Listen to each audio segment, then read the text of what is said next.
What's up, you nerds?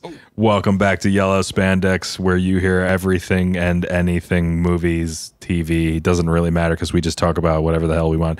Hey, welcome back. Merry Christmas, Kwanzaa. That's right. Unless you don't celebrate that, then happy Festivus. What is it? Like Mekana Kwanzaa? I can't remember the real long one. Yeah, where you do just all of them. I don't know. Yeah, Merry Christmas, Happy Holidays to everybody. Pretty much this whole episode is going to be just us running through all of the best, the and worst, mediocre, and the worst Christmas movies. A lot of nerdy personal touches here as well. Everybody kind of lets you know what their favorite movies were, what their worst movies were. Stay tuned to find out how I insert Mortal Kombat somehow. Yeah. Also, make sure to, if you are listening and you are liking what we do, leave a thing. Do a thing. We'll talk about it. Yeah, a little review. Let us know what you think of the lists and whatever we left out, because there's a lot. Right. Well, that's true. Brandon last time said, do not ever stop, because I had mentioned one time, like, hey, let us know so we keep going. Okay. Well, thanks, Brandon. I appreciate that. And here we go. So did you guys see the Silent Night by Chewbacca? No. I'm going to post this in the... why? It's just, it's how it should have ended, did it? Oh, so God. It's just funny. That's going to be great. After this, I have another one. Do you know Charles, I can't remember his last name. Manson? No. Reeves? Dickens? God. Xavier? Charles? It's going to drive me crazy. I subscribed to him. I just edited a video for him. Charles Cornell. Oh, okay, yeah. He does like, he makes memes into jazz songs. Mm-hmm. So he has one where he had Cardi B sings Jingle Bells. Yes. It's pretty fun. I tell Angie about those every once in a while. Yeah, it's just yeah. where people are angry at like a gas station yelling at somebody like, I hate this thing. It's so ugly. And it's like, ah, don't. Yeah, that's Charles, yeah. Yeah. But he just did one with Cardi B, but like he didn't tune her. He actually detuned his piano to fit the pitches she's screaming. So it's just It's really funny. I think she did one before, or he did one before. Oh, he's done a lot with Cardi because Cardi's hilarious. She speaks melodically, so he'll just do, because it's all chromatic. So like dun dun dun dun dun dun. Yeah. All right, we're gonna pause this real quick. I also put it in the show notes to watch the Chewbacca singing Jingle Bells. I think it is. That was something. It's actually Silent Night. I thought it was Jingle Bells. I don't. That's pretty funny though. You know, something so weird. Something I respect about those kind of videos is that I know how to do it. I just don't want to spend the time. Yeah. Looking for all the clips. They didn't use I've had to the do same it clip twice before. Yeah. Except I did it with farts. Oh yeah. For those of you who want a deep cut, so we had this debate with our manager 2 Christmases ago, and he was like, if you guys did Mariah Carey's All I Want for Christmas Is You, but all in farts, that would go viral. And we were like, we're not putting that on our channel. And he's like, here's the compromise. Do it, and then start a new channel. So, for all you sleuths out there, if you dig, there's a channel with one video where it's Mariah Carey's All I Want for Christmas Is You, but it's all farts. We're not going to say what the channel's name is and just see if somebody comes across it. Did it go viral? I don't think so. I don't even think it came close. I think it did worse than our normal videos. This is why sometimes managers are stupid. No, he's great. It's just that, like, you know what? Well, A, we don't do covers anyway. And then B, it was like, I don't even know how to, like, pretense that. Or, you know. Hey, like, everybody. Here's this. We're going to do a thing. But it was that decision I had to make where I was like, I'm deciding to be creative with farts right now. Actually, wasn't. I'm going to look it up to see if it blew up for some reason. It's just, for some odd reason, it did take off and you just never logged back in. You could have used all those views. It's like, hey, congratulations. You now have AdSense on that. I remember I spent like an hour on the thumbnail. How long did you spend on that actually doing all the farts? All right. As of right now, it has 238 views. So, and that's over the course of like almost 3 years You now. need to use the massive amount of podcast listeners to Yes. Listen make to this my video farts. go viral. You know what's funny, though? It did get age restricted. Oh, man. That's great. We have 2 subscribers. I don't know where they're from. They're like, this is my favorite kids. thing ever. We're not even subscribed to this That's hilarious. channel. Man, is the thumbnail there? Yeah, it's like that. Oh, yeah. Very pretty. Anyway, so that's that. So anyway, Merry Christmas, everybody, and Happy Holidays.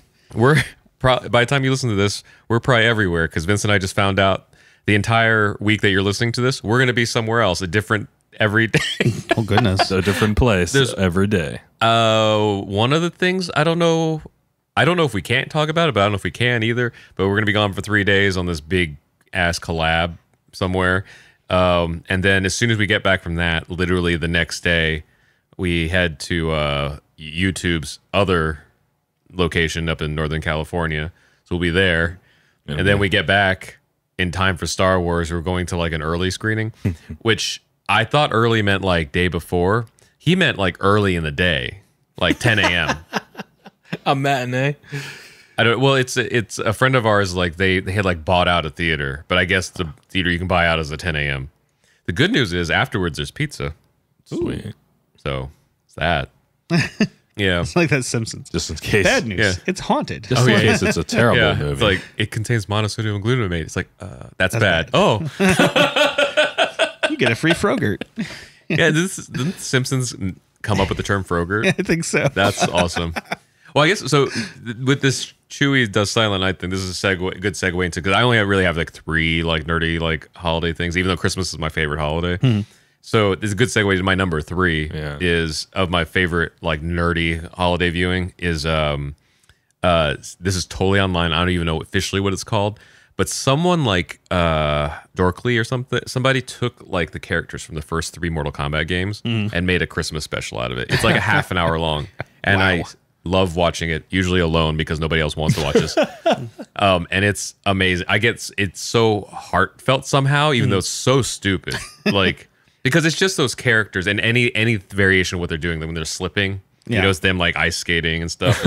And then like, you know, it ends kind of like the Grinch Stole Christmas, like the Christmas tree, and then they throw like body parts on the Christmas tree, and they're like, "It's about us being a family," and then it's all of them singing together. Oh, it's so sweet, but it's almost a half an hour long. Jeez. So, but it's a YouTube thing. It's this is what the internet's made for. You know? It reminds me of those like I'm Marvel, I'm a DC things. Yeah. Where like after a while they did them for so long that people didn't realize it was after that commercial. Like I'm a Mac, I'm a PC.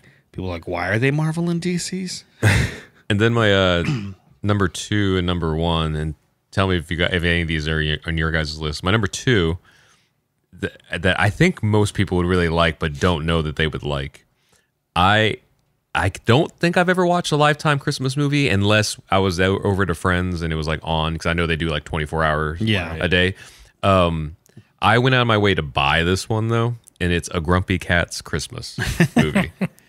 It's so worth it because it's produced by Aubrey Plaza, and she's the voice of Grumpy Cat. Yeah. But I guess previous, like when it was in early production, it was supposed to be Jane Lynch. That was Grumpy Cat. But then she won like an Oscar or something, and there was like, there's no way you're going to be in a Grumpy Cat Lifetime movie. They're like, sorry, Lynch is out. I don't know if it was like actually rushed or if it was just a plot device, but the whole plot is meta and revolves around Aubrey Plaza having to fill in for Jane Lynch because she's too popular now.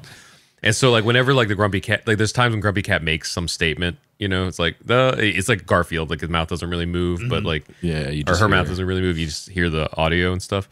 If something's like a bad joke or something, it'll just cut away to Aubrey Plaza in the vocal booth. She's like, "Listen, we didn't have very much time to do this." Like, and cut back, and it's so funny. It plays out plot wise like every Lifetime holiday or any holiday movie. Yeah. You know, like redemption arc, kid that gets left alone in the mall, saves the day, all that stuff. But the jokes they make along the way crack me up. Like I guess, you know what? I will spoil this a little bit. There's one gag at the end that I think signifies the whole movie and is why it's worth seeing. Is like, you know that they're going to have this big, like the parents and the kids, you know, reunite after the kid was like lost in the mall all night and stuff. Right.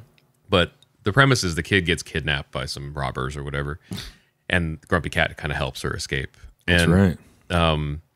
So at the end, when they have their big reunion, the parents are like, "Oh my God!" Like, I forget what the girl's name is. Like, Susan. Like, are you all right? It's like, did he touch you? And then Grumpy Cat looks at the camera, breaks the fourth wall, and is like, "It's not that kind of Lifetime movie." And I was like, that's what this movie is. So. I don't know. I love it. I watch it every Christmas. I think my dad talked about it once. He was like, because he loved Grumpy Cat. Like I bought him a Grumpy Cat book and all this silly things a few years ago. And he's like, It was an all right movie. It was just weird because I just always assumed the cat was a grumpy old man like me. Oh, yeah. Oh, gotcha. Yeah, because people assume Grumpy Cat's a male, but Grumpy Cat's a female cat. Okay. It's funny. You know, it's so... I every year I tell people about it, like, dude, it is worth the $5.99 whatever it costs on You find it in the iTunes store. Walmart bin. I don't know if it's on DVD or anything. I'm pretty positive it is. Yeah, okay. I came past it. Because I know that like it's on digital for like pretty cheap or whatever. Or it probably plays on Lifetime at some point if they have to do 24 hours a day. Yeah. But they're like the 30 million hours of Christmas or whatever they do. Yeah. Man. Then my number one is A Christmas Story, but that's also my favorite movie of all time. It takes place in a fictional Indiana town, but technically where I live, because all the things. Like Crown Point, wasn't it? Is where he's from. What was it? I'm pretty positive. At least that's where he lived for a period of time. And so everybody I was told is because it was supposed to be like Crown Point. And I don't know why, but maybe it's not me. But they actually filmed it in Ohio. But I don't know. Everything. The movie has been alive as long as I've been alive, because I think it came out in 82 or 83. Yeah. So I don't remember Christmas without it. And my parents love the movie because even though I'm pretty sure it was meant to be offensive, that whole "rah thing, my parents thought it was hilarious because that happens to me.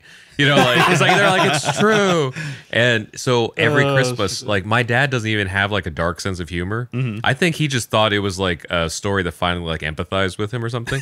But every Christmas, they would show me that movie like above anything else. Like, and my parents are religious. My dad is, at least. Yeah. So before we watched like A Christmas Carol or like a Nativity or Little Drummer Boy, all the claymation stuff, we would watch A Christmas Story.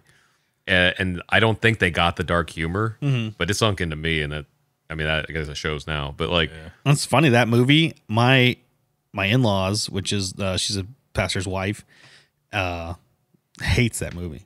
Like, I understand that. She's like, oh, it's so disrespectful and so this and that. And I was like, it's really not that bad.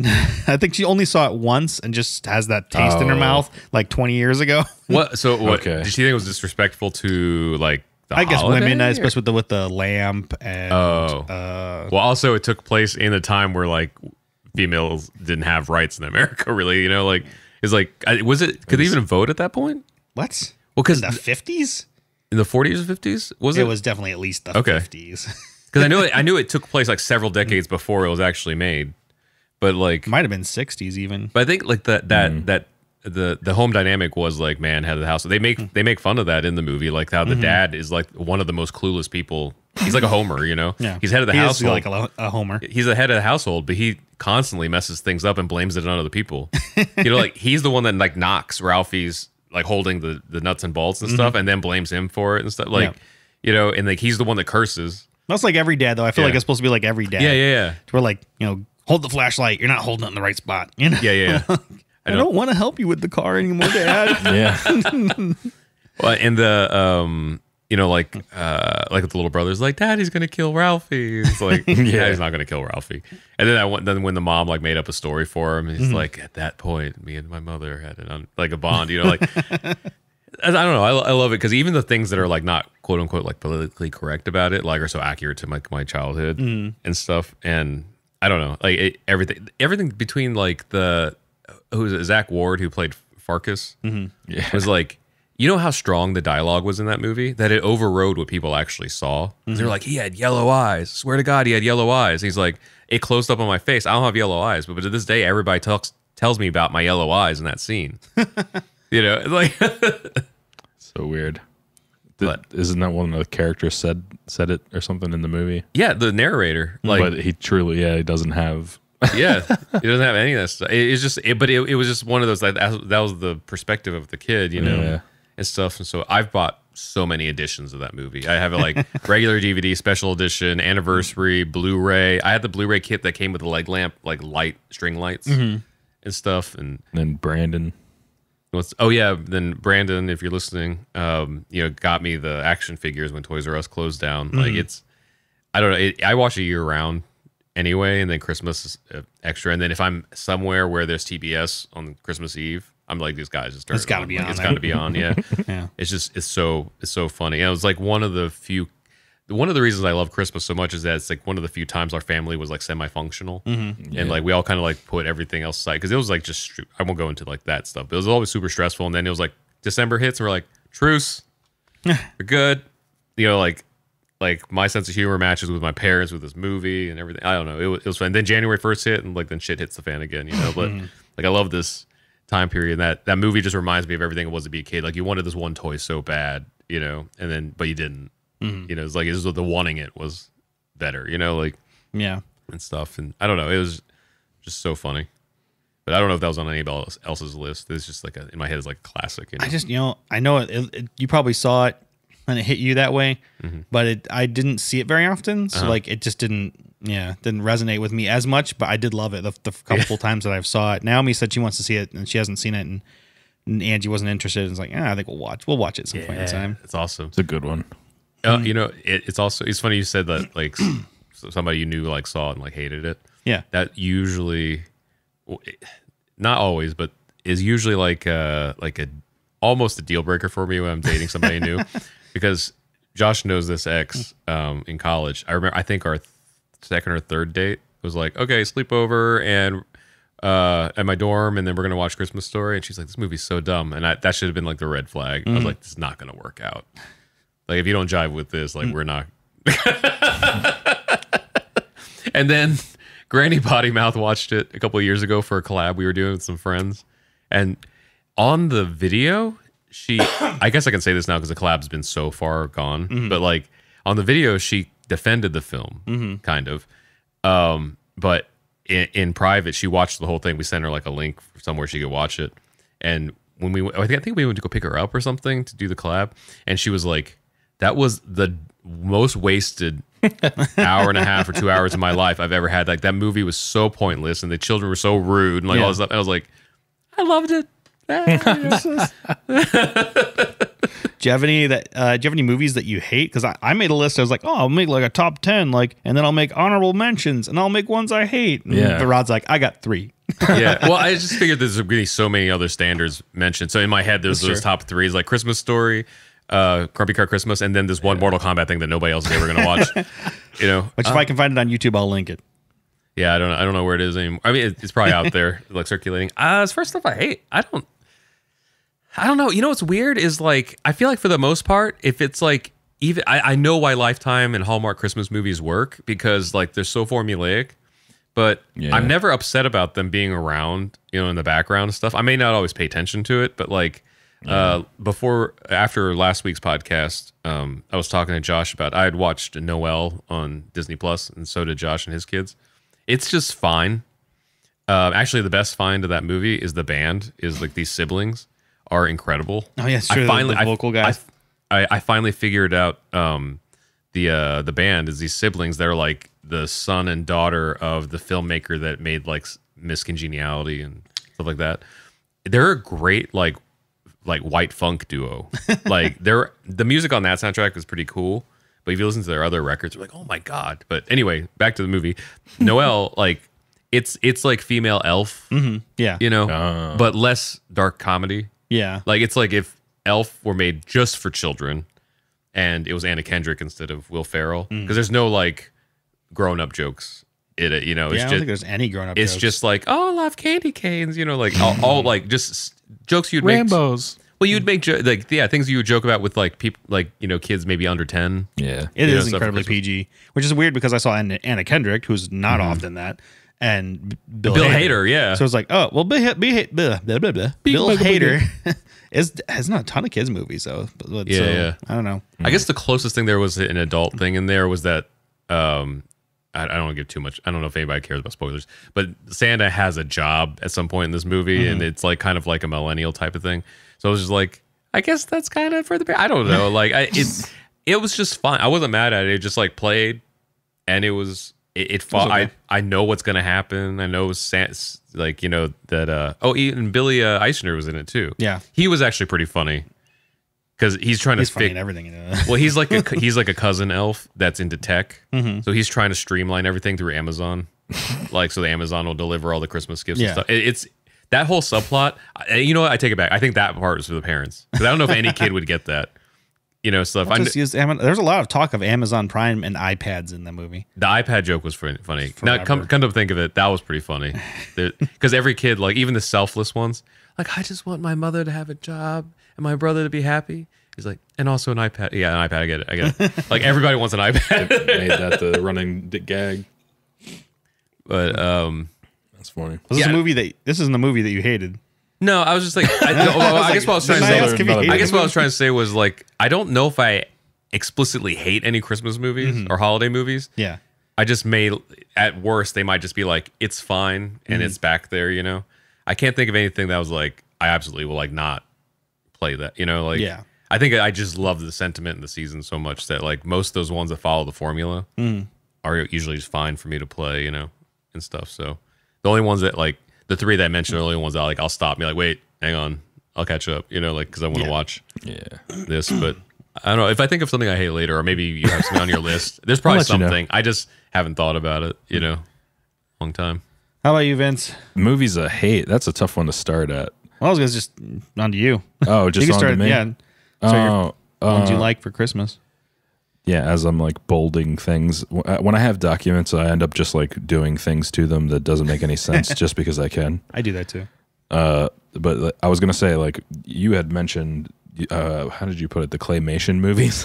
Yeah. So like Racken Bass Productions. That was that company that made all those TV specials in the 60s, like Rudolph the Red-Nosed Reindeer and Frosty the Snowman. Santa Goes to Town or whatever it is. So yeah, 1964 was Rudolph the Red-Nosed Reindeer. That was the first animated stop motion with the clay. They did a lot of those too, which is weird because like I only remember a few of them, but they actually have like I think 3 different Rudolph ones alone. Well, that's the thing is I was going to say not to be confused with the 1998 release of Rudolph the Red-Nosed Reindeer, the movie. They like made it say the movie, and it did horrible. And it actually started out with these like multi-ethnic sprites that show us like the way to the newest arrival for Santa's reindeer, like. But I mean, I get why they're trying to make like multi-ethnic things so they don't get like, or you know, those calls in the 60s, I guess, from angry parents like it wasn't ethnic enough or whatever. Well, but you're also supposedly serving the world. You'd figure. It just they're supposed to be the Northern Lights, like and it just doesn't make any sense that like fairies from Africa and Asia are that far up north. You know, it's just funny. None of it really made any sense. And it's probably why I didn't do very well either. Not that exclusively, but then there was Rudolph the Reindeer and the Island of Misfit Toys, and that was a computer animated musical, and that came out in 2001, and that wasn't very good either. But the original 64 release, that was the one that like sat so dearly to me. Every Christmas I would watch that like religion. There was a handful of those movies that they would just do every year, and it was kind of. I know we had VHS back then, but like those movies you can count on clockwork, like Charlie Brown, Rudolph, Frosty, all that stuff would be every single year. They'd even be like, "This Thursday at 7 p.m., we're gonna show this thing." Sam the Snowman. It's pretty. Like he would bring it in. He was the narrator. It's pretty remarkable how, like you mentioned, Charlie Brown Christmas. Yeah. How overtly religious that is, and like I feel like most people don't seem to mind. Like the way they did it is just pretty universal. It's like Billy Graham. Like everybody likes him, even if you don't agree with him. You know, like yeah. I mean, even Rudolph was about like this like outcast. Yeah. That was like ridiculed and then had to like show. You know, what they I mean all had about, these messages. What I mean about Charlie Brown though is that at the end he straight up reads the Bible verse and talks about the nativity and everything. Like, well, so one of the things I was going to talk about is like one of the reasons, and it's one of my top 10, is because being a Christian, that's like one of these straight up like Christian movies that everybody seems to be like, it's a good movie. It's great, yeah. I mean, like straight up Linus is like I think Charlie Brown at one point is like, who knows what Christmas is about? And Linus is like, I know what Christmas is about. And he like walks on stage and is like, lo and behold, like there was a savior, like, straight up from like Matthew or whatever. It's like, oh wow. Everyone's like, oh, good story about Jesus. All right, good movie. Moving on. Yeah, that just moves on. I think the other ones, like you mentioned, Frosty the Snowman. And then there was Frosty Returns. And then was Frosty Returns the animated one? It was, Well, they were both animated. Well, the Frosty the Snowman was the stop motion. Stop motion one, yeah. That was 69. I remember that one. But then in 92, they did a animated Frosty Returns. I remember the intro, the wind comes down and like blows his hat back up and then he reanimates. There's a claymation Frosty movie? Yeah. The original one was, 1969. Claymation? It was a 25-minute TV special. and it, the whole deal where his top hat was like the thing. If he lost his top hat, he would melt. But then in Frosty Returns, he takes his top hat off. He dances around like they completely have no connection to like the lore. Yeah. See, I'm only seeing Rudolph and Frosty though. Like the Frosty the Snowman, I know is this one. It's just Frosty the Snowman. It's a cartoon. I don't know. I mean, I know that I see that Frosty's in this one with Rudolph. That's claymation, but the Frosty, it says the original. Maybe it goes in and out. No, that's just a part of the ones that are there. So yeah, like. Because I thought it was that the guy driving, is that from Frosty? Because I remember that. No, that's from like Santa Claus is Coming to Town. Which is actually the next one I was going to say. And that was 1970. And then after that, it was Little Drummer Boy. And that one was another stop motion. And they were just killing these TV specials. And then there's a Little Drummer Boy 2. Which the Little Drummer Boy is also another straight up Christian one, which is kind of funny. But yeah, just that whole episodic, not episodic, just the as a whole, Rakin and Bass productions have made all these awesome. I didn't know until like when I was looking at some of these movies the other day that it was the same studio that did all of them. Yeah. It's pretty amazing. I just figured it'd be like a Batman thing. Like everybody likes it dark. Everybody loves these claymation. Everybody loves these claymation things. And then they did the homage to an elf. Yeah, like when he's running through. They got the snowman, or there's so many of those. And the puffins and stuff. The best one though was that Rudolph the reindeer, Rudolph the red-nosed reindeer. Of the claymation ones, that is my favorite. When you have the little elf. I never liked the heat miser and snow miser ones. Those ones kind of annoyed me. Oh yeah, it's funny. So we were just talking about off mic about our college friends Ryan and Laura. Congratulations, they just had their third child. I don't know Laura. I didn't know Laura was pregnant again. But surprise. The B, they love Heat Miser and Snow Miser like so much. Their wedding cakes were Snow Miser and Heat Miser cakes. Nice. That's an odd. And they were beautiful cakes. There's two separate cakes, and then you could decide which one you wanted to like cut into. And this is from a person that enjoys the original Ant-Man. So, is that what your wedding cake was? The Ant-Man definitely cake? No. Angie vetoes. Yeah. Well, that'd be Angie's mom probably. They'd be like, no. However, Angie's dad was like the officiator of the ceremony or whatever, and he made this little thing of between me and the Hulk or something. Like, don't when you're angry, don't do this. Thanks, Dean. Yeah. Did you have anything else on your list? Yeah, I'm just gonna keep running through it. Yeah. National Lampoon Christmas Vacation. Excellent.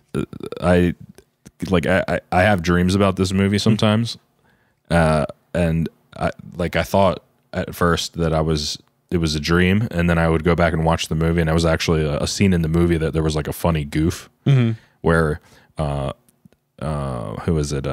When Ellen, the wife, she's in the kitchen, she's cutting a head of lettuce, and her mother just asks her if she started smoking again or something, and then you hear the sound of the knife like come down and cut through, and then you see it, and then the knife doesn't even touch the cabbage, and then it cuts through. It's like weird cuts and sound was all off, so it was like a weird goof in the movie. Oh, weird. It also had like a crap ton of continuity problems. Oh, it did? Yeah, I don't remember that at all. but you don't care because the story's so awesome, and Chevy Chase is just so captivating. I love Chevy Chase. That's kind of what they said about A Home Alone. Is so on the movies that made us. Yeah, they talk. Well, that's another Christmas movie, Home Alone. Yeah, no, not Home Alone. Die Hard. Sorry, God. Die Hard. They said they were writing, like the writer was finishing drafting the script as they were shooting. And so they said like the MacGuffin at the end was like this ambulance or truck or something comes out of the pickup, the semi truck at the end of the movie to rescue everybody. They said they went to their first screening of the fully edited video, the fully edited movie. And they're like, they stopped like 3 minutes in. They're like, we can't release the film. We're like, why? Like they paused it. All the guys are walking out of the back of the truck and there's no ambulance. Oh yeah. And they're like, we shot this whole movie without the ambulance in there. And at the end, we had it flying out of the truck. Yeah. And then the director's like, nah, it doesn't matter. So forever it's been left like that. Yeah. Oh man. But yeah, if you really like watch the movie, I've seen that movie so many times. The National Lampoon Christmas Vacation is so funny. I love that movie. I feel like there's usually camps of either National Lampoon's Christmas or Christmas Story. Oh, like true, people like of the dark, like the Christmas, darker humor ones. Because I don't mind it. I just when I'm watching It's Always Christmas Story, and then I just never get around to watching Lampoons. Yeah. You know what's so funny about that movie too is that the daughter and the son are Juliette Lewis and the dude from Big Bang Theory. Oh, here I wrote it down somewhere. Johnny Galecki. Is that the guy from? From Roseanne. Roseanne. Yeah. Roseanne. Yeah. Yeah. And Juliette Lewis she's a rocker. She's a rocker. Yeah. So it's just like they replaced that boy all the time too in those movies. I know because like the one after that there was Vegas Vacation. Yeah, I think Vegas. He was like taller than Chevy Chase. What was that kid from? And he's in a bunch of those movies. I can't remember his name. He was the bass player. He was just called the bass player in That Thing You Do. Oh, he never had a name. That's right. Yeah, there's some other goofs I wrote down here too. Clark uses a mechanical stapler to put up the lights on the house, and the sound of the stapler is that of a power stapler that is powered by an air compressor. So you just see him with this little stapler, but it's going like it's a compressed. That happens all the weird time. Goof, yeah, like just threw replace it with different. This is the sound we had. Yeah. But there was some other things too. When he was talking about, he's like, there's this many lights on the house, but if you actually like me, I have like a electrical background, so I'd actually do the math, and that there's no possible way, like because standard houses are what like 120, or a big one would be like 240, and that would be all you have at the house. Like if you do that math, he would need like 4 houses to light up that many lights. Some neighborhoods do that though. What movie was it where was it Robert De Niro and Matthew Broderick? No, it was Danny DeVito and Matthew Broderick. What movie was that? This is when they were fighting though, right? Yeah, one was trying to be the house scene from space at Christmas. I can't remember it. And I think did that have Lindsay Lohan in it? Oh gosh, it's been so long. I think it did, because if I remember right, like the neighbors are feuding, right? And then there's a Christmas pageant going on, and there's these girls in like really skimpy Santa dresses or skirts, and they're waving their butts in the air like Santa baby, and then Deck the Halls. Yeah, Deck the Halls. So Danny DeVito and Matthew Broderick are sitting in the crowd, like ogling the girls. They're like, yeah, who's your daddy? Who's your daddy? And the girls turn around, and it's all their daughters. Oh. And then it just cuts to them in the church, like washing their eyes with the holy water. That's great. I wanted to also mention that that National Lampoons was a John Hughes movie. Yeah. That makes sense. I didn't know that. Like, that blew me away. Well, came out weird. The idea didn't blow me. Jeez. But there's kids in the other room. All right, so a big part of this list of mine is, and like it's funny because I was interested in what you had done, and you did like the best, kind of the honorable mention, and then the worst. I did movies that people get angry. You call them Christmas movies, like Die Hard. Yeah, like Die Hard is one of them for sure. But the last one on my list, before I like start listing all these anti-Christmas movies, whatever, is Edward Scissorhands. That was one of my favorite like fantasy romance. I hadn't seen Christmas it enough, movies. but yeah, I heard that it was a Christmas movie. I think it was Johnny and Winona was just like such a captivating. In the winter and everything. Real quick with Die Hard though, I saw this post I reshared to the Carlin brothers today, because everybody's debating if Die Hard's a Christmas movie. Yeah. So this person posted like, Die Hard is a Harry Potter movie. and then their response was like, he sneaks around the tower at night avoiding Alan Rickman. It's a Harry Potter movie. Yeah. And I was like, yeah, touche. I guess the Harry Potter movies arguably could be Christmas movie, because they almost always happen to holiday, right? Or at least the 3 I saw. Naomi? Are they all around Christmas? At least the first 2. The first one is for sure. Oh, she's not even behind me. I thought she was right behind me. Yeah, the first one is for sure. They definitely, that place that they filmed it in, I think every year they rent it out and have a big Christmas party. Yeah. I know it's snowing in a lot of them, but I think the Grove in LA also at least one year did like a Harry Potter Christmas. Oh, I'm sure. We avoided that like the place, because it was like, do you want to know how to get stuck in LA? It's already busy enough. Yeah, at the Grove. Jeez, I used to live across the street from it. It was like murder trying to get anywhere. Well, yeah, those were your 2 like controversial. Well, the first controversial is Edward Scissorhands. Everybody doesn't really think of that as a Christmas movie. Mm-hmm. The thing I liked the most was the score in this one, and I don't even know who scored it. Actually, I'm gonna guess probably Danny Elfman. Yeah, it's probably Danny, because it's Tim Burton. Yeah. And then I saw on Josh on your list was Gremlins. Well, I'm getting my list in a minute. Is this one that you think people don't think they're Christmas? Yeah. 'Cause I can definitely straight up kill that. Yeah, Gremlins. People get angry about. What's the other ones? The Night Before Christmas. No, that's definitely a Christmas movie. Widely debated. Yeah, Die Hard, Edward Scissorhands. Oh yeah, and the one that I thought that I added to the list that wasn't on the things I could find was Shazam. Oh yeah, yeah, it did happen around Christmas. Shazam is a Christmas movie, and it's a family arc and redemption. All that. Yeah. Isn't that awesome? Lethal Weapon was also a Christmas movie. Yeah, and then Batman Returns. Yep, that's also one. Trading Places is an old movie, but as ooh. Yeah, you know, one I want to add to my list is it's not Christmas necessarily, but it's the 8 Crazy Nights by Adam Sandler. Yeah, the Hanukkah one. Yeah, that was good. That was a good one. Animated, that was really cool.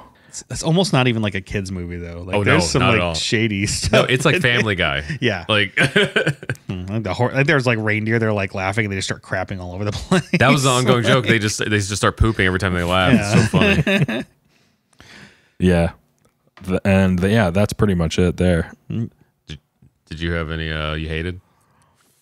It's so hard to hate on Christmas movies. I guess, I mean, one of the worst ones was that I could remember as a kid. I just didn't like watching it after I watched it the first time. Was that one with Arnold?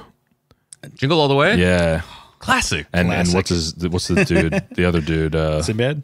No, yeah, Sinbad. The other white dude was the other dad. That clears it up.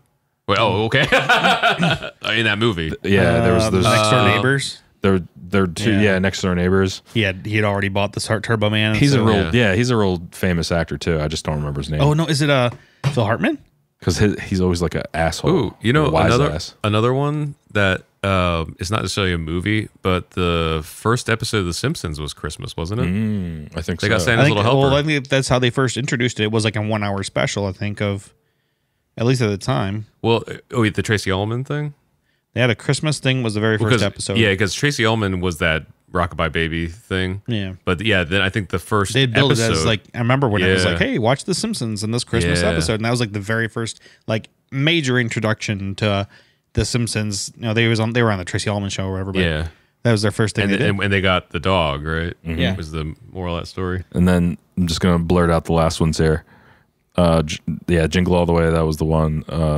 The other one I thought was While You Were Sleeping. It was such a great movie, but it's like super slow to me. It is a little slow.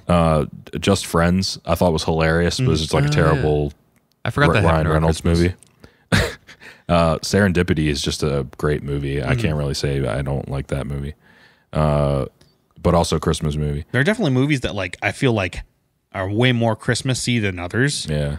And Serendipity and what was the Jingle or no, the one before that, the Ryan Reynolds one. Oh, Just Friends. Well, it had Christmas in it. I still didn't feel like it was a Christmas movie.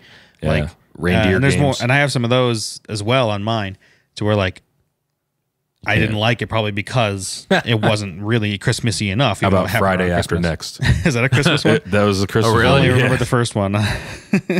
Four Christmases is pretty funny with Vince Vaughn. Oh yeah. And Tim McGraw. Yeah.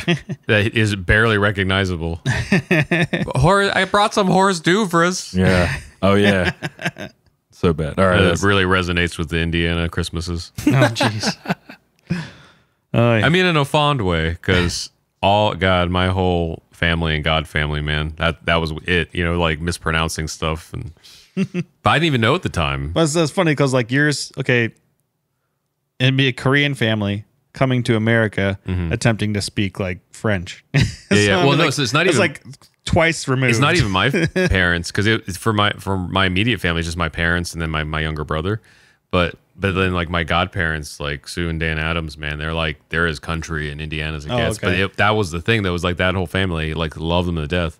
Like yeah, but I don't know if anybody went as far as say Horace Duvras.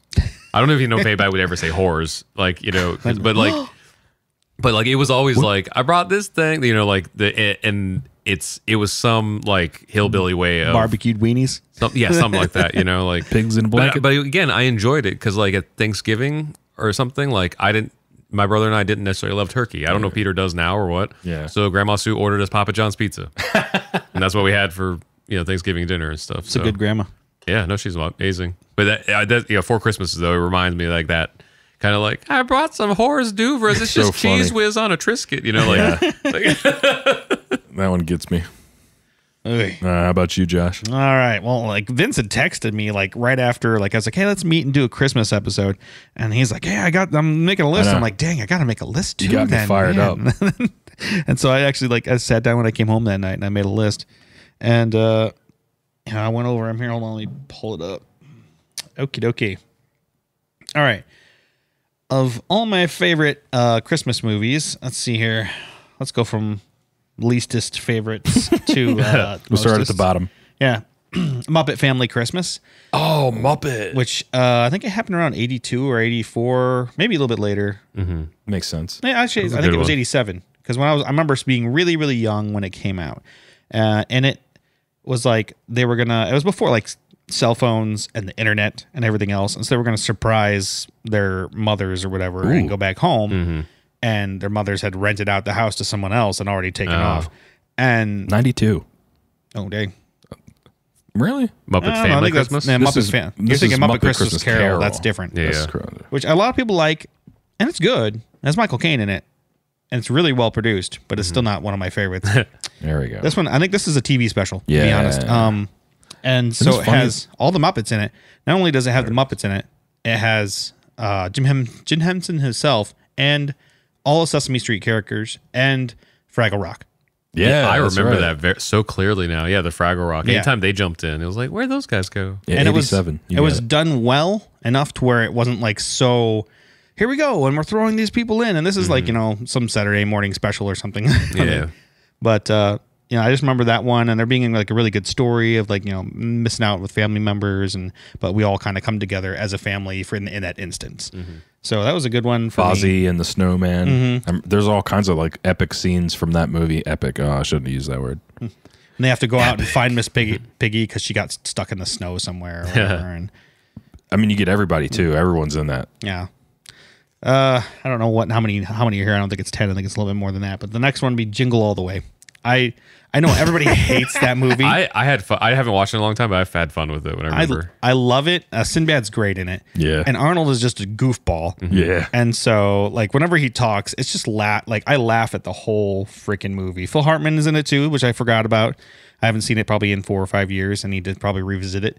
But I just remember loving that movie to pieces. And it comes around that whole age of like in the 90s where, the Elmo the dolls and the Tickle Me Elmo and stuff. Tickle Me Elmos. I think there's some Cabbage Patch stuff in the 80s where people went nuts and were like fighting each other for these stupid things and coming to realization that was awful. I know we hated it back then. Mm-hmm. I kind of miss it because like I guess the part I miss is that the entire like Western culture had a center point. Mm-hmm. Even like one Christmas, I think the first Christmas season that I had like a job that wasn't from somebody I knew like at Walmart, was when Pokemon blew up. Yeah. And that was the big thing. It was Pokemon and Game Boy Colors. Mm-hmm. I kind of liked that everyone was centered around like one big thing, like Tickle Me Elmo. Mm-hmm. So, I don't know. I know like there was like a lot of bad things that probably romanticized my nostalgia, like the fighting and all that stuff. But like, man, like I don't feel like we have that now necessarily, Mm-hmm. Well, nowadays like with iPad. Amazon and everything else, it's actually evened it out. Yeah. Within the last 3 or 4 years, it has not been anywhere near as nuts for Christmas stuff. I was literally at a Walmart once when they used to have those, they'd bring the pallets out and they'd be like, all right, we're going to open the pallets, step back. And the guy literally was like, I have 6 more of these pallets in the back. You will all get one. There was only like 10 people there, 20 people there. Like, seriously, don't grab. No, I'm just going to open it up. I literally had 10 pallets of these in the back. Yeah. So if you don't get one, I will go get one for you. Yeah. And he opened it up, and people were literally like elbowing people in the face just to try to get to these. I can't remember what it was. It was like I think it was like Sorry, the game of Sorry for like $2 or something stupid.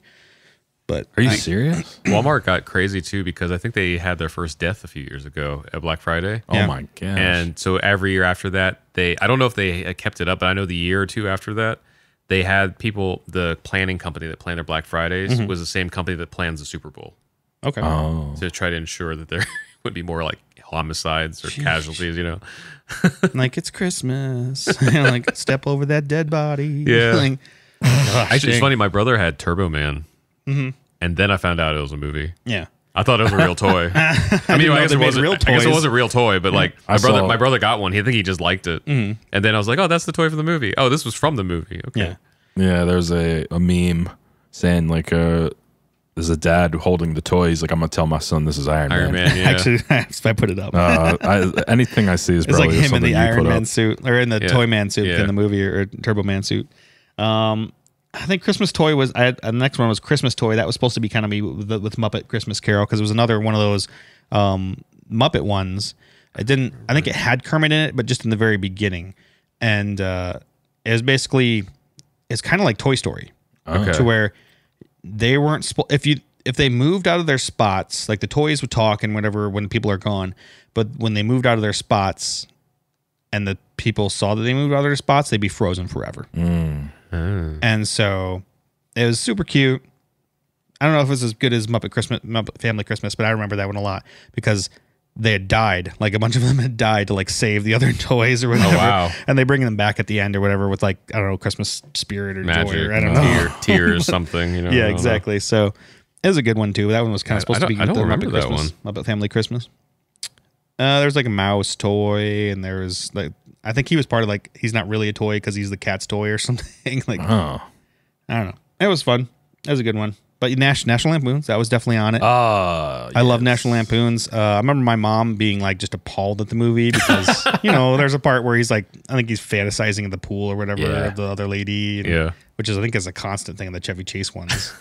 National Lampoons. He's constantly ogling women. But the rest of it is, you know, hilarious. You know, the cat eating the Christmas lights and just lighting on fire, and the crazy uncle coming to town and like grandma dumping all the crap in the sewer or whatever. And all the grandma, the kids, the mom, everybody's like ridiculous. I think a lot of people, the neighbors, feel for that movie too because you get around Christmas and you're like, am I gonna get some kind of bonus or something from my employer? And like they're like, here, happy Christmas. You're like, dang you. It's like a Timex. Yeah. Thanks. Can't remember what he got. Did he get a watch? I can't remember. I don't remember. I don't remember what he got. I remember when I thought it was a check. The last day job I had was, God, how long ago was that now? Almost 10 years ago now.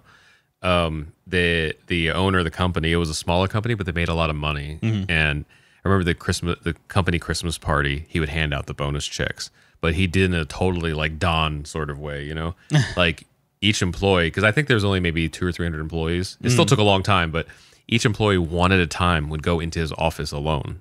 Whoa. And then you walk in his office. It wasn't scary. Like a partial review or something? No, not even. Okay. It was just about the presentation. He gives you a check and you leave. Because when you walk in the other room, when you walk in the office, there's like there's bars like booze bars like on both sides of him, and then he had two like big guys just standing on either side of like this big like it's like super Dr. dumb. Claw like chair and stuff, and he would just turn around and be like, "Merry Christmas," and then it was just the presentation. Then he would like file through the thing to find your name.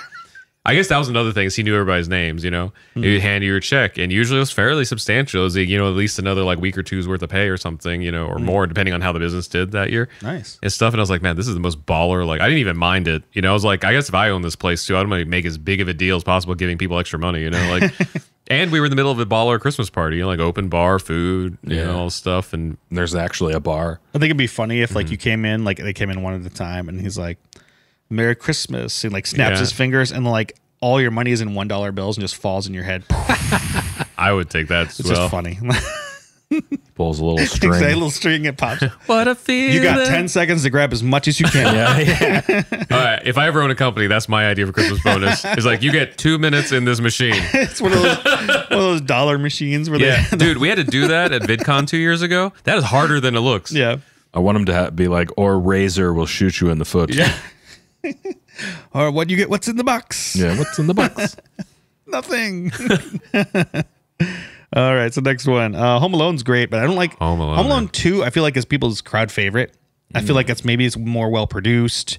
It's in New York. Yeah. But Home Alone 1 is the best. Yeah. It's out of all of them. And it is clear-cut Christmas movie. Yeah. I feel like the second one, while you would certainly die from many things in the first movie, it's not as bad as the second one, where like I was like Collider that redid all the special effects the. Oh.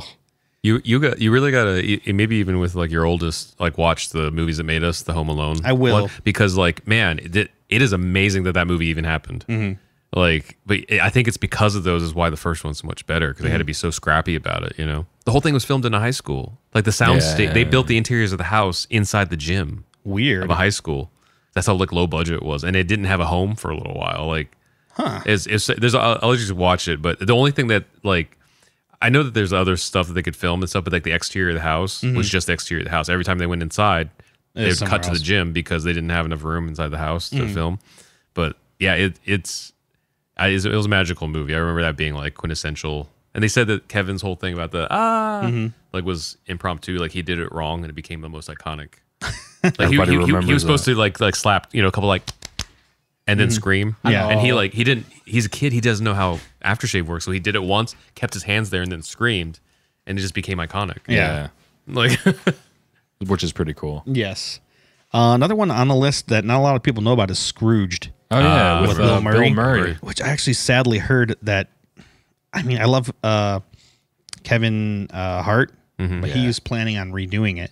And it's like, oh no, this is like The Godfather, bro. Like you don't redo good movies. Even sequel or the one even two, like number twos aren't ever any good. Yeah. I mean, Home Alone 2 except for good. Frozen 2, because I think that's better than the first movie. Well, for like, was that not necessarily a Christmas movie, but yes, came out. No, I mean just winter. as far as sequels and stuff. Yes. Yeah. I'm just saying, like Christmas movies, sequels. Christmas movie sequels. Santa Claus 2.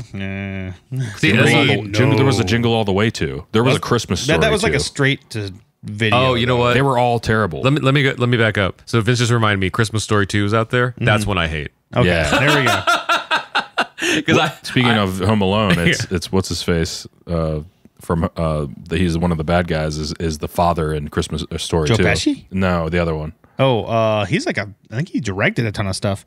Marv, yeah, he directs a ton of stuff now. He's a big director, isn't he? I think so. Yeah, I don't think I even minded that much, but if there was anything to hate, like it just doesn't follow the spirit of the original at all, even though it's based on the same material. Yeah.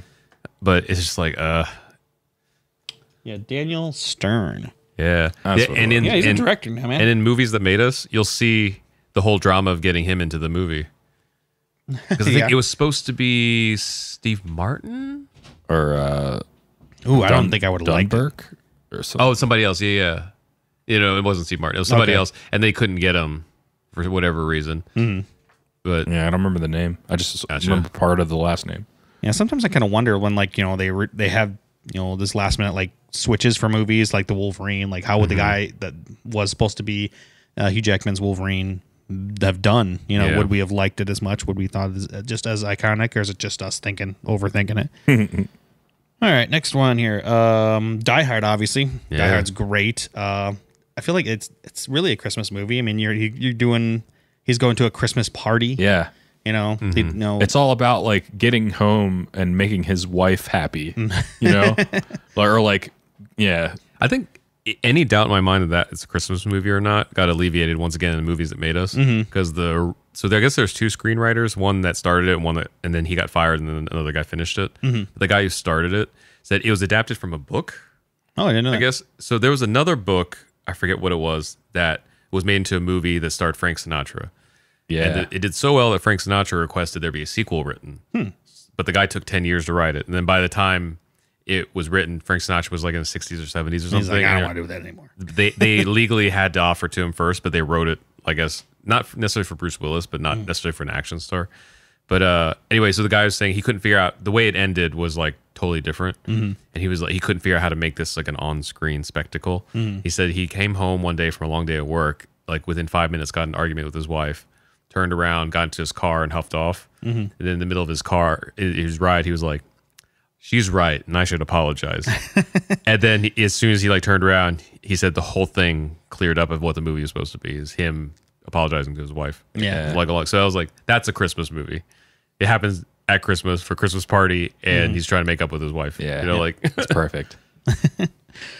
Along the road of weird movies you think aren't Christmas is Gremlins. And that's one of my favorite Christmas movies. It's about oh, bless you.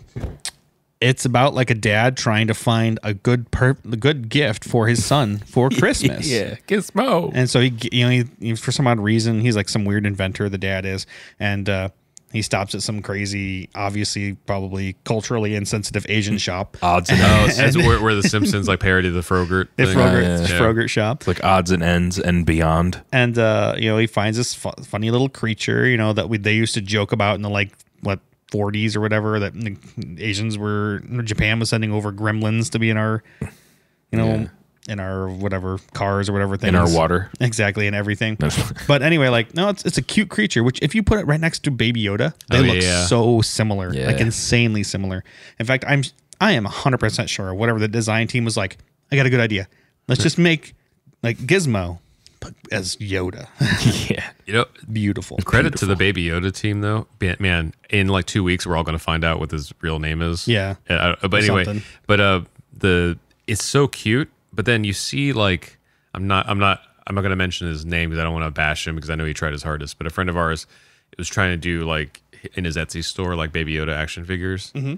And you look at him, and I was like, he's so cute. I'm like, not those ones. But it's not just him. It's I think it's so hard to capture because the pop figures are completely devoid of anything that made it cute. Yeah, Sometimes I can't even tell in pop figures who they are because they're just such a blob of the same face. It's weird. I don't know. I've never really been into the pops. But the Baby Yoda design is something about it so subtle that it's hard to replicate unless you have the fine details about it. So. I don't know. So maybe it was the Gizmo thing. I'm not sure. I mean, you put those pictures together, man, and it looks very similar. I love the photo of the gremlin that's in drag. Oh yeah, and then Yoda, and then Baby from the Yoda. Second movie, yeah. New York, and it's Baby Yoda. Exactly. Needed the money to die. It's there's another meme. I was afraid of Gremlins. I haven't watched Gremlins in such a long time. I would say when I was younger, I was definitely afraid of Gremlins. And whenever I hear "Do You Hear What I Hear," which is a song where when the gremlins are kind of coming out, that song is playing in the movie, which is kind of a funny thing. It's almost funny. Is it onomatopoeia where it's sounds like the word is? Oh yeah. It'd be do you hear what I hear? And it's it's actually happening in the movie. Do you hear that? That's so funny. And so it creeps whenever I hear that song. Ooh, that part where the mom's what is that noise? Yeah. It's the only scary part of the movie is when she comes and sees all the little gremlins jumping around her kitchen. Oh. And they never actually directly kill anybody. Yeah. The only time they ever kind of get that close is in that kitchen scene where she literally shoves one into a blender. Oh, that's right. And turns it on. And then there's that one that has a microwave, the lipstick on and keeps trying to kiss the guy. That's the second movie. Is that the second movie? Yeah, that's one where they had the picture that looked like a female Yoda. Where they use it as a Yoda thing. See, now I'm getting my movies mixed. Yeah. But I do remember how cute Gizmo was. That first movie. It was just all him in the box, and then he's in a drawer. It's very much like the Mandalorian thing because they picks him up a lot and he holds them, and it's very much like that, which is kind of weird to me. Anyway, I love that movie so much. My wife hates it. And I don't think she actually has ever sat down 100% and watched the whole thing, but I love that movie so much, and I'll definitely show it to my kids at some point in time when she's gone. It's a good one. Charlie Brown Christmas. Classic. We talked about it earlier, to where being a Christian and being this is 100% the Christ message in a palatable children's cartoon that everybody holds. I think it's also permissible to most people because it's the innocence of all the children. Yes, it's nobody's actually. I don't think anybody's doing anything devious in it. If I can remember, no. I think maybe Snoopy is trying to capitalize a little bit, but even it's always goofy. What's her face with Lucy with the advice jar or whatever. That's what it was. Yeah. But everything else is Charlie Brown's just trying his best. Yeah. You always feel like Charlie Brown where you're just oh, I suck at everything. Yeah. And, And then Linus is just dirty. No, it's not Linus. That's Pigpen. Or Pigpen. Yeah. Linus is the one with the blanket. Yeah. And the soundtrack, obviously, every year literally gets reissued in some extra form. I told my kids because I was playing it the other day, and they're like, why are we listening to Charlie Brown? I was if I don't hear Charlie Brown during Christmas... It's not Christmas, and we don't have it. I have the vinyl of the album, and it's just classic. You just stick it on, and, which would definitely help because there's so much noise on that record. Where it's shh, I'm okay, it's vinyl, so I at least accept the noise, or at least melts with the rest of the needle noise.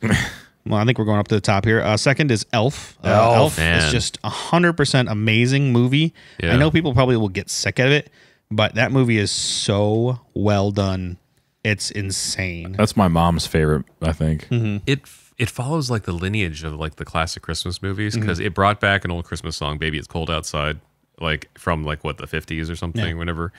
And then it it had I can't remember his name. The kid who played Ralphie, is the head elf. I think he's in a lot of Favreau movies because Jon Favreau did this. The guy who did Iron Man and all these other crazy movies. He also like produces and directs, I think. He's in the movie. He's the doctor. Yeah. In Elf. Yeah, he's the head elf. Yeah. No, he's not the head elf. He's the doctor. Oh, okay. That, like Elf. That they take Elf to go see, and he's eating the cotton balls. With Yeah. But he also like directs and produces and stuff like other things. Yeah, and he was in Far From Home. Did The Mandalorian, and stuff. But like, he's the man. I guess it's him. I don't know if it was the first time, but it was the first time I remember seeing him after A Christmas Story prominently. Yeah, and I think that kind of like cemented like this is a Christmas film. Yes. Like everybody's like, oh, Ralphie's in this. Oh, the Ralphie character is what you're talking about being in the head elf. Yeah. Yeah. He was in there. Yeah. Sorry, I was talking about Favreau. Oh, okay. We missed each other. Gotcha. It's okay. But no, I think him like being in the elf was like, okay, yeah. Like this is. We have to bring up before you get to your number one. Sure, it's a good one. And I like steered away from some of the ones that I knew like you guys would choose or try to at least. But the one that I wanted to talk about was the Tim Allen's The Santa Claus. Yeah, remember that? Tim Allen. Okay, is that what I said? Yeah. Oh, yeah. I think you said it really close to each other. Tim Allen. Oh. I was trying to figure out if I was hearing it right or not. Tim Allen. The one where he like Santa Claus dies and then he takes over. He puts on the suit and he becomes Santa Claus. Yeah. And the clause is like he like every time he like it's weird they spell it as a clause like a legal clause. Yeah. Because he signed he put the suit on and every time he shaves his face it just grows right back and every time he tries to lose weight it just comes right back. It wasn't like 12 years between the first two movies or something. I don't know about that. Because the same kid's in the second movie. It was like a really long time. Or was it second maybe and third it's between the second and third movie. Because he gets a wife in that one. Because then which one was the one with Jack Frost? That's the worst one. The newer the third one yeah. with Martin Short. Yeah, so I love Martin Short, but that the first Santa Claus was 1994 and the second one was 2002. Wow. Oh, wow, I guess that was a long time ago. So I guess not quite a long time 12 years, but like a long time. And then Santa Claus 3 happened 4 years later in 2006. Yeah. So this is still like a while. I don't know. I enjoy all three of them. Yeah. Mm-hmm. The first one's definitely the best one, and it has the guy from Princess Bride and Carrie Elwes. Yeah. Whatever. Those movies are kind of like a holiday tradition now. Yeah. Like whenever they happen. Yeah, the Tim Allen ones are really good, and everybody loves that dude. So I like how they in subsequent movies they made it to where like, oh well, after Christmas he goes back to normal size, and we're like, because we don't want to see Tim Allen as Fat Santa the entire year or something, Fat Old Santa the entire year. So funny. Or like, oh, he's got to get married now. Like, oh, okay, he can't be fat the entire time. You got to make him somewhat good looking. You got to make this believable. But. All right, my top one is Ernest Saves Christmas. Yeah, I have to admit I have not seen that since I was a kid, so I don't remember anything from it. Yeah, it took me a long time to find it on DVD because I don't think they only had it on VHS for such a long time. It's my favorite Ernest movie too. Yeah, because there's a lot of good ones, but that one was really good. I mean, Ernest Goes to Jail is probably the best. That was a fun done movie. Of them. Yeah, and I think it probably made the most money too. But if nobody knows, Ernest was a character that was actually he was in a lot of commercials that they did. They sold all these commercials in the 70s and 80s of this silly character. It was like a local yokel kind of guy, like, hey Vern, you should buy this, I don't know, mayonnaise or whatever it was. It was all over the place. There's a million commercials, and then they decided to make a movie with him, and it's hilarious. And he's weird. He does funny faces. He's kind of like Jim Carrey a little bit. Yeah, but I don't know. This one was just super heartwarming to me, and I love it. And the fact that like whenever I'd go over to my grandma's house, she taped all these movies off HBO, and whenever I would go there, it would either be Short Circuit or this movie. Every single time, like, can we watch this? Can we watch this? And it's just like a thing that we're like, it's a great movie to where I get really mad because last week I think Cinemassacre did a review on this movie, and they had talked about other Ernest movies before, and they was like, oh, they're gonna love this movie, and they didn't like it at all. Oh, really? They're like, there's some funny parts in it, and it's like, it doesn't make any sense. It's like, did you watch it? This is a gem. You should be mad at yourself. I wonder if it's because those guys are all like in Jersey and stuff, you know? Because I feel like, you know, both me and Josh are from Indiana. I feel like that's like all of our crazy uncles. Oh yeah, like yes. That's who he kind of. I don't know if Ernest or was like actually an uncle or something. Crazy relative of some sort. Yeah, like he's always the guy that just like pops into like the Uncle Ted from Bobby's World and stuff. Like you're at Christmas dinner, everybody's having a final time, and then Uncle Ernest like barges in, throws presents on the ground, starts giving everybody noogies and stuff, and then you're like, okay, well, we're possibly intoxicated. You don't know. yeah. Just acting weird. I mean, that's my goal. Yeah, to be that like guy. surprise, Grace. Grace is my Full niece. denim. Like it's like surprise, Grace. Candy, toys. All right, bye. So Ron is sleeping on the floor. He's okay. He destroys stuff along the way, but like, you know, the whole thing is like, Santa's magic has to be passed on from one Santa to another Santa, so they're trying to find a new Santa in the movie, and it becomes like this kind of Mr. Rogers character who they're kind of like, hey, you should be in regular movies, and they put him in this some scary movie, and he doesn't want to like curse or say bad words or whatever. He wants to be like the good person, and this Santa Claus comes to him saying like, I want you to be Santa, and of course that's crazy. And it's such a good movie for me. I just love the whole darn thing. And there's a lot of movies that like take from it. It's just kind of weird. Like the Cinemassacre thing where they talked about like a lot of movies got beats from this movie. Nice. Yeah. Like for Christmas movies. So it's kind of, I don't know. It's hilarious. If you like any of the Ernest movies, to me, I think this one's the funniest, and you can watch it around Christmas time. So I don't know. Yeah. So it's my favorite. That's awesome. Speaking of like comedians and Ernest, we have to bring up Pee-wee's Playhouse Christmas special too, where he We didn't get into any like TV Christmas specials besides like I guess the Muppet one that we talked about. and all of those Rake and Bass productions. Yes. They I were guess all those were, TV specials. TV Yeah. specials. And I was gonna say like it's mostly TV specials that I can remember. It wasn't until I was older that I started watching actual Christmas movies. But yeah, even this, there's another TV special, Pee Wee Herman. Like there was that scene where he teaches little Richard how to ice skate. There's just such like weird things that happen in that special. I have weird. never seen this. I need to watch it now. It's so funny. I vaguely remember parts of it. It's crazy. He makes a half a mile a long list for Santa. It's it's just like ridiculous. I loved Pee Wee, and it was so crazy because it was like he was like on TV and he was huge and hilarious, and then he was gone. Yeah, because of the whole like scandal. him, in a theater. That's right. Which is funny because I think Doing if what he that does. I think it happened now, it would have been maybe like 6 months, and then he would have been back. Not for a kids show. I don't know. I mean, like if it was for anything else, I just feel like like take a look at Louis C.K. and the thing that he did, and Yeah. like Well, like he's just a raunchy Logan Paul comedian. like videotaped a dead body hanging from a tree, and he like ricocheted back in 2 months. Yeah, I think it's a little bit different from like television though. Like that's just YouTube people. I'm just saying, like public consciousness in general. I think because there came a point where everybody just forgot about it, like, or they just didn't care what happened anymore. You know, like he was in other movies and stuff. That's Like, true. You can be in and out like that. Well, didn't do anything for a long time, and I remember he was in Mystery Men. You can Yeah, pay yeah. your One of way my back favorite in movies. too, I think. Maybe. Well, I think that the key thing was he did his adult business among adults. It would have been different if it had to do with kids or something. But like, I think it was like it would just. I feel like if he was like existing now, it'd have been like now time for my adult career, Yeah. and he would have done Mystery Men the next week. Well, the stuff he You does know. now, even when he does the Pee Wee stuff, is now Yeah. adult stuff. So it's kind of crazy. It would be pretty funny to see him do like when he gets on the motorcycle after he comes out of the bar, he's all drunk, he gets on the motorcycle and he revs it and he just runs right into like a wall or a sign or whatever. It just made me think of like Pee Wee, like later in his adult career. He is in what was that motorcycle show? And then you see the same scene where him running into the sign. I don't know. I'm just crazy. What was that show? Sons of Anarchy. Okay, I was gonna say what? Which one? Are we No doing your context. Are we doing your hates as well?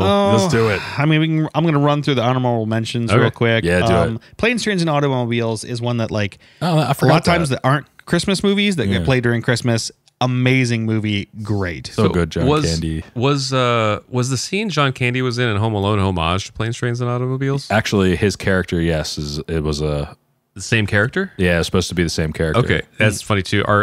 Me and Vince, our landlord, the John Candy's character in Planes, Trains, and Automobiles is named after our landlord. That's funny. Supposedly, because they both have the exact same name. Del G. Griffith is in the thing. So supposedly, what our landlord told us, he was a bartender at the time in Hollywood, and the screenwriters at the bar. He's like, "I need a weird name." He's like, "What's your name?" He's like, "Del G. Griffith." It's like, that's fucking weird. Put it Wrote it in the script. So I don't know if it's true or not, but they have the same name. That's so. crazy. I mean, it's a great movie. It's very heartwarming. I mean, like, it's goofball. It's funny. It plays during Christmas, but like that's sometimes, and that'll anger me and some other ones that I talk about real quick here. But like this one's perfect. It's fine because it's about going home to be with family. Yeah. So, Batman 2. Yeah. Was that one with Catwoman? Yeah. Batman Returns. At Thanksgiving, we watched it with a bunch of friends. They happened to be on TV, and we were like, "Yeah," because we all stopped at the scene where Christopher Walken was playing with Michelle Pfeiffer. Oh yeah. And we were like, "It's about to happen." We were all waiting on it, and I was like, "I remember as a kid, this mixed up sex and violence in my head as puberty was happening." Gosh, because it was just like, "Is that what happens to ladies when you push them out windows?" Like, oh gosh, it's like she went home and learned to sew. Oh. I don't know what happened here. Like, pretty badly, to be honest. If you take a look at that outfit, but also I was like, how was she able to make an entire bodysuit out of one jacket? Like, I don't know. There's so many questions. Doesn't make sense. But that's like one person be like, "Oh, girls," and the other one's like, "That doesn't make sense with the leather jacket. It's just not enough." That's pretty funny. Anyway, great movie. A White Christmas. I mean, my wife loves musicals, so like this is one of the musicals that I like to tolerate.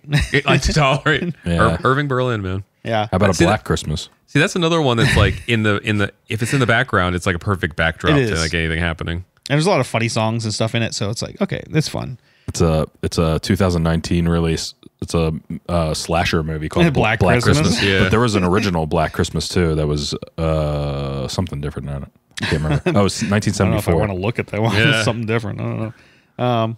Lethal Weapon, obviously Christmas. Oh, yeah. It happened around Christmas. That's another one where you're like, I don't know. How the Grinch Stole Christmas. Oh, yeah. Another one where like it was one of those TV specials that was like, I can't see the other Grinch movies. That one's the only one. Yeah, we didn't bring up the Grinch actually. Chronicles of Narnia, like that movie. Oh, I didn't think it's about that. It's around It's a Christmas. winter thing, yeah. In fact, there's like a great line in the movie to where like it's always cold but never Christmas. You know. Yeah. And so it's While You Were Sleeping. Yeah. Is another one where like it's kind of a sappy love story. Man, I Sandra say, Bullock. I guess I'll watch this. It was so cute. Rocky IV happens around Christmas. I literally don't remember Rocky IV. That's the Rocky one with IV is Ivan great. Drago. Yeah. Oh, He's that like one. beating up It's a the crowd lamb favorite. Yeah. Gotcha. side in the middle Or he off the goes to side of Russia. the mountain or something. Yeah. Because we got to stop those Ruskies. All the Stallone Ruskies. films mixed together in me. I don't remember who's Rambo and who's Of all the Like Stallone Rocky. movies, like I feel like that franchise has the most legs on it because Yeah. of Creed and how well made of a movie that was, Yeah, as opposed to the Rambo movies we watched after. I know. it's just the characters have all like melded together for me. So I was like, is that Rambo? That character Or is actually evolved in his like movies though, Yeah. as opposed to like Rambo. He's like, oh, just kill people. Yeah. Now it's Home Alone and I kill people. Exactly. It literally is. Honorable mention: The Toy That Saved Christmas is a VeggieTales movie, and like I thought that's what. the best part of this movie is it's about those toys that everybody wants to get. Yeah. And so there's some evil businessman like, I got this great toy and I'm gonna sell it like in these commercials, and they're like, in the commercials, the toys are like, Billy has more toys than you. Yeah. And so the kids go around telling their parents like, I need this toy because Billy has more toys than me. God. And the parents like pull down their newspaper like, who's Billy?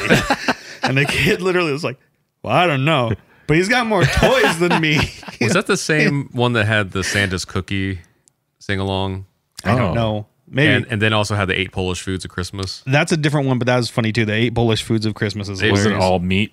Yeah, no. it's So, all meat. so if you're listening to this, go look up 8 Polish foods of Christmas VeggieTales because it's like da da da da. What's that? It's a meat dish, and there's like what's that? That's a meat with meat in a meat sauce. And then they get to one where they're like, and Pepto Bismol. They're like, I don't No, it's like prunes. Prunes. Yeah. Like, it's like I don't like prunes. It's like, kid, with this menu, you're gonna need them. And there was like, a- this has meat in it, and this is covered in meat, and then like, what is this? It's just pretty much just meat. Yeah. Then they get to one. They were like, it's like, ooh, is that another meat dish? And they're like, actually, it's a delightful pastry. Like, but the Santa's cookie it's a one delightful pastry. is that one's really fun. That's my favorite. But my second favorite is the Santa's cookie one because it's is it asparagus? Like Santa? No, it's Bob the Tomato. Oh, okay. Santa, I made you a cookie. Oh, yes. And then everybody that comes to the door is not Santa, but it becomes like bank robbers and like then but it's like what else? There was a bank robber. There was like strangers coming, and then and then someone from the Internal Revenue Service came to the door. It's like IRS, and he just slams the door, and then he just move on like, "Hey Santa, I got you the cookie." I was like, "Oh my god!" I made that for Santa, but you can have one. Yeah, That's what it was. then he ends up giving like all the cookies away, so there's none left. Oh, Super so cute. cute. It is a cute one. Hated ones. Here, we'll go over these real quick here. Polar Express. I actually like boys. Yeah. I love the book. The art is really great. Yeah. It was a great book reading it as a kid. That movie, the amount of horrible CGI in that movie just it was just so early. kills me. And Tom Hanks is like every character, and I feel like I don't know, he's just got a weird accent in the whole thing, like almost like he's questioning himself the entire time. I just thought it was like I'm the conductor. I thought it was just a long trip. Yeah. Like drugs. So I don't know why I liked it. I guess the Uncanny Valley kind of helped me imagine this like imaginary like trip or something. It's not my favorite movie by any means, but like I remember when it came out, I was like, I for some reason really liked this.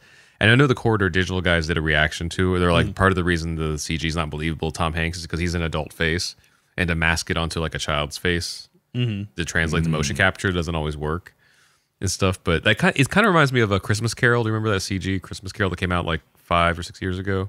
I think it was Jim Carrey. Jim Carrey, and then Jim Carrey's every character. Yes. I also like that one.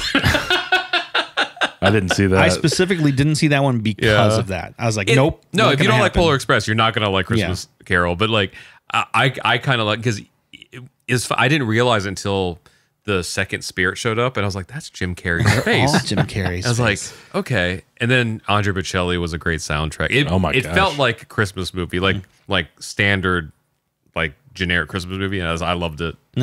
But second one, Iron Man 3. Oh, It's supposed to be a Christmas movie. no way! I didn't even forgot think about about that. Yeah. There's like literally no like green and orange or green and orange, green and red in the movie. Like it doesn't overtly say like, hi, this is a Christmas movie, but it happens during Christmas. They give gift at some point in time. It just does not seem like a Christmas movie. yeah. So I don't like it because of that. And it's Iron Man 3 because it's, I hated it. That was the worst of them. Next, The Sound of Music. And I'm just going to say this one time forever. The Sound of Music is not a Christmas movie. I don't know why. I guess it's just because people love The Sound of Music. It's a musical, I guess. It's a musical.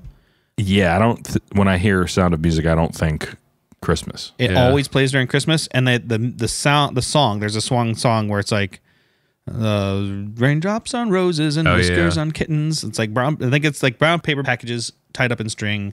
These are the few of my favorite things. That's like the only part in that song that sounds anything like Christmas. Like, oh, there's packages, so it must be presents. So the song and movie must be Christmas. That's right. It's kind of like Handel's Messiah is like an Easter piece. Yeah, especially the Hallelujah chorus, but it's always played at Christmas. Like the Hallelujah chorus is literally the resurrection of Christ. Yeah. Like so, if any piece was for Easter, it was that piece. Yeah. But it's always a Christmas piece. Yeah. I was like, I see trains, planes, and automobiles during Christmas. I'm like, okay, that's fine.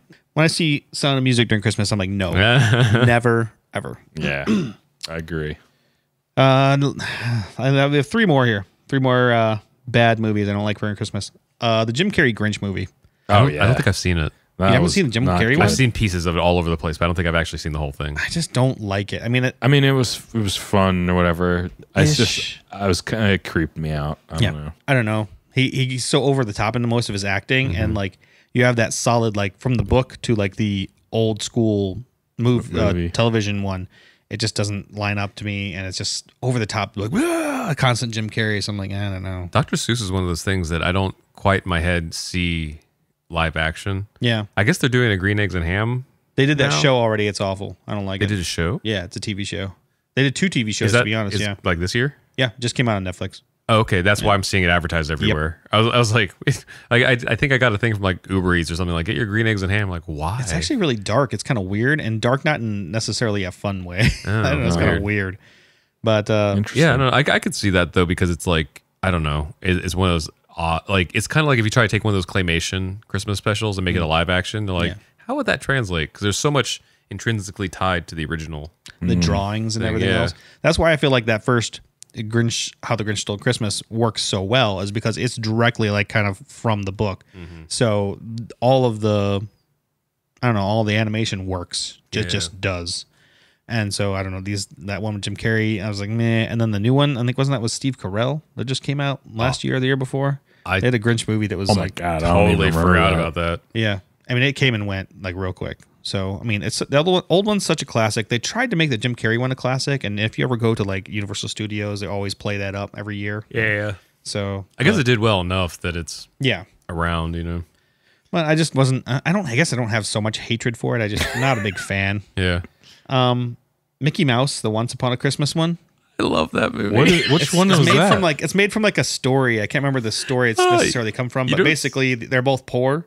Yeah. And she sells like she has a favorite thing and he has a favorite thing, and they both sell their favorite things to get something. It's a reoccurring story. Yeah. It's like it was like Christmas shoes or something like that where they sell the thing to get the thing. But the thing is, like, the reason that I hate it is, one, they're poor, two, it's kind of sad, and three, the gifts that they get in the end are useless compared to the things they sold, because the gifts that they both give were like gifts that were supposed to go with the original thing. Yeah. But now that they don't have the original thing, they're completely useless. Kelsey Grammer is in it. Is he? Yeah. You know, it's so sad. I love that movie so much at Christmas that I remember the title song for that was "Deck the Halls" by Shadazy. Wow. Deck the halls, deck a very Merry Christmas. I don't know. Remember Shadazy? No. Country girl group. Is it when was this? SHE, then Daisy. I want to say early 2000s, maybe. Well, that must have been like a redo of the movie, or let's be added on, because this movie is from like the early 90s at least. Huh. Yeah. I thought it was for this. No, I just remember seeing it as a kid. What's it called? It's called the Mickey Mouse Once Upon a Christmas. 99. Yes, it wasn't quite 2000, but it says 1999. Okay, 99. All right. Yeah, you know, Shadazy was like a country girl group. Okay. And I would play it here, but we get copyright struck. Yeah. But it was like a contemporary version of Deck the Halls. Mm-hmm. This is weird. What's weird? In 2018, there was a Grinch, animated Grinch. That's what I said. It's the animated that came out. It's last year. And it was Benedict Cumberbatch. That's what it was. I said Steve Carell. Yeah, Benedict Cumberbatch. When you said Steve Carell, it made me look for it. He was in the Horton Hears a Who. That's why I was thinking that. Shadazy. Nobody remembers I've never this. heard Shadazy. That sounds hilarious to me. It was like one of those manufactured like country groups. Like this was their big album, and it was the end of the 90s. It's called The Whole Shebang. Oh my gosh, that sounds awful, to be honest. Anyway, like the last thing that I hate for Christmas is any like Christmas horror movies. Like Gremlins has like an aspect of it, but I feel like it's just more dark humor. Yeah. Like Krampus any of those other movies. I know they're made for certain like kind of people that like to watch those kind of movies, and it's almost like horror movies always take something that's like pure, like kids or like going to grandma's or you know, anything like that. They try to make it purposefully scary. Wasn't there something last year, something that the tagline was like, "To grandmother's house we go," or something? Like, there was one a few years ago where it was like grandma's house, I think it was. Okay. Or whatever. It makes like the grandma like some crazy demonic. It's just weird. I know Krampus is like a real like legend and everything. I haven't seen that movie, and I kind of want to just to see what it is. I'm sure it's actually kind of dark humor too, but like... I kind of get it. Like, I just don't usually like see stuff like that, so I don't think I mind it. But I might if I see more. I'm not sure. Yeah. I was trying to find a list of like the best 25 Christmas horror movies ranked worst to best. So let's go to the. I feel like in the past like decade or so, there's been a lot of like slasher Christmas movies, like the Black Christmas that come out this year. Santa's Sleigh was another one, which is funny because in the Ernest Saves Christmas movie, the guy that's supposed to be the new Santa is trying out for a movie that's called like Santa's Sleigh or something in it, where he kills some people. There's a movie called Anna and the Apocalypse that came up last year. That's right. I do want to see that though. I don't even know if it's necessarily. I haven't seen it, so I could be wrong. I don't know if it's necessarily a Christmas thing, but it's like a zombie apocalypse. Yeah, it's definitely Christmas. He's I know holding a candy cane on the cover. Or yeah, I saw like there's a guy in a snowman suit, and he was like a zombie or whatever. So but maybe I might be interested in that. I don't know if it's one of those movies though where like it just takes place during Christmas. It's probably that. But like it's a musical, so it's supposed to be like kind of funny, like in that but a zombie thing. Zombie music. And sure. I did want to see that. I forgot about that came out last year. Yeah, the original Black Christmas was about sorority girls being like stalked by a stranger. That was the whole thing. Oh, that's funny because I think that's what this one is too. So I was going to ask, like, I wonder if they just like use the same premise. I mean, I just redid it. I mean, that sounds like a lot of horror movie premises. Exactly. Like hot girls get murdered. Oh man, done. Oops. Done. Yeah.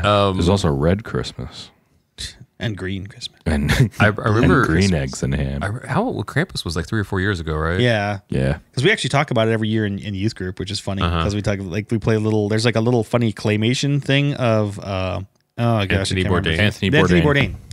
He does this like claymation thing. It talks about Krampus, which is funny. Gotcha. They're like in German history, which I'm German, which just makes it even funnier. German. In German history, like there's Santa, like, oh, and he brings you toys if you're good. But then if you're not good and you're bad, he tells Krampus, which is his like best friend. Yeah. Like, okay, these kids are bad. And so he like rips off their limbs and licks their tears and puts them in a bag. like, why does Santa hang out with a gangster? That's what I'm thinking. Like, because Santa's a gangster. That's the twist. He's supposed to be a good man. And like, oh no, hey, those guys down there, they're bad. You should go pay them a visit and kill them. So great. There's also Jack Frost. There's like a series of horror movies called Jack Frost. Oh, I forgot about those. Yeah. Wasn't there also like an Michael Keaton movie with Jack Frost? I think so. Yeah. Oh, yeah. I do remember that. Yeah, I actually never saw it, but like I know he died, and then like for some crazy reason he was able to come back, kind of like Ghost Dad, through a snowman. Interesting. Oh, I do remember that. Yeah, that's right. I never saw it. The eyes. It looked fun, but that's sad. That was because your dad died. Yeah, that was Jack Frost. And then I guess to kind of cap things off, like 97. I'm a fan of like almost any old sitcoms Christmas specials. Yeah, because they all started and end the same. Yeah, but it was always like it was kind of like Treehouse of Horror, where they suspended like reality for a bit because some of them like Santa really exists. The Walking Dead Christmas. Yeah, right.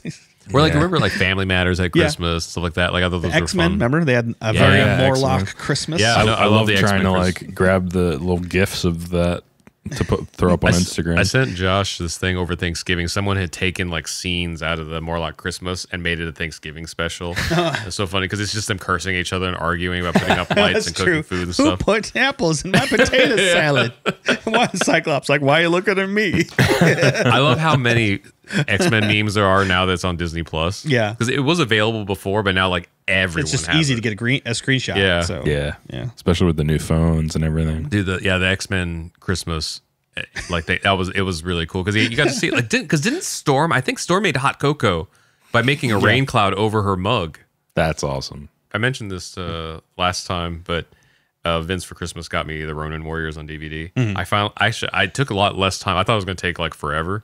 I edited all the American intros in, just so you now can feel better. Now it's in my iTunes. Well, also, I don't know. I think it's the official DVD, but I don't know if they actually have the source files because they clearly ripped them from YouTube videos. Yeah, because I saw that online. Like they have the intro. Like I don't know. So there's a few things to fix too. So that was good. But I'm like, man, this ran for such a long time. It ran every day, every weekday for like an entire summer. I was like, there has to be like a holiday thing in here. There's 39 episodes.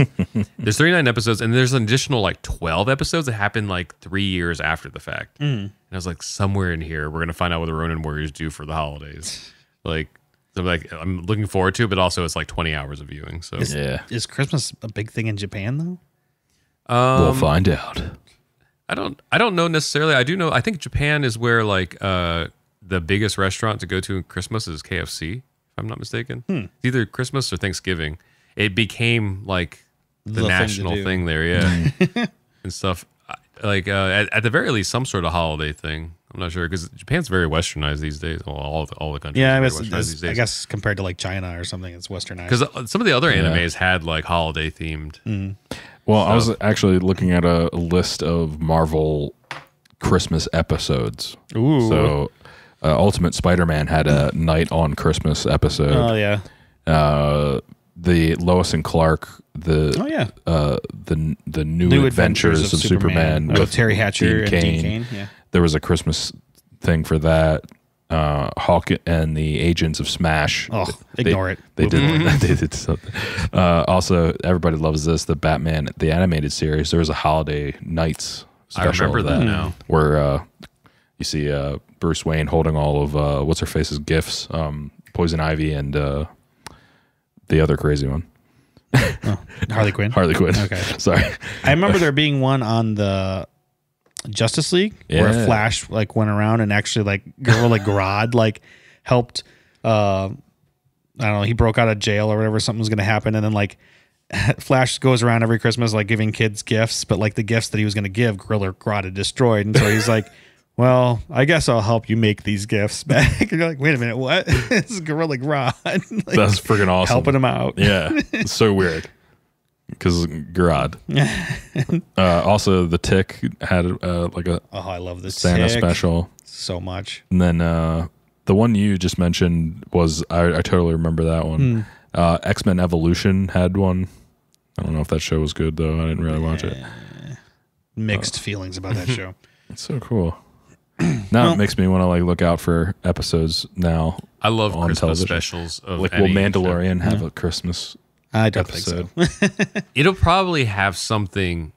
Well, you know Life what? Day. Feel Christmassy. You know maybe. what? At the very first episode, they mentioned I Life need to Day. get home by Life Day. Life Day. Oh. So I'll bet there's going to be, because the last episode happens 2 days after Christmas. I'll bet there's going to be some Life Day tie-in. Next year around now, we'll be like, remember that Mandalorian? that Life Day episode. I'm going to name this episode our favorite Life Day movies. There you go. I mean, that man, and especially with the timing of how they're releasing all the episodes of Mandalorian, heavily, and he's got a child.